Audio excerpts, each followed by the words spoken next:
నేను శుభ్రంగా తిన్నా. నీ అత్తకాయ ముందు తగిలిపోవాలి. సరే. ఎప్పుడో వగలబడతాయి వెళ్ళి పెద్ద బండరాయి వేస్తాను నెత్తి మీద వదిలిపోద్ది బాబు.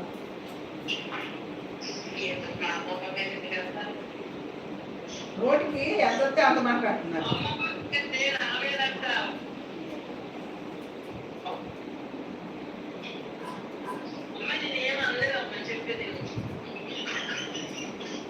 నువ్వు నోరు ఎత్తావా చచ్చిపోతావు ఈ పూట.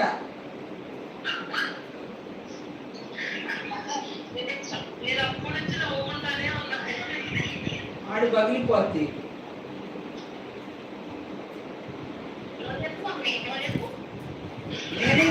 నేను అసలు చెప్పను. నాకే అంత బాగా ఇదైతే నేను ఇంకెక్కడ చెప్తాను. నాకు అప్పటికే అది ఫోన్ చేసేటప్పటికే నేను బీపీలో రమ్య హాయ్ అమ్మ. బీపీ వచ్చింది.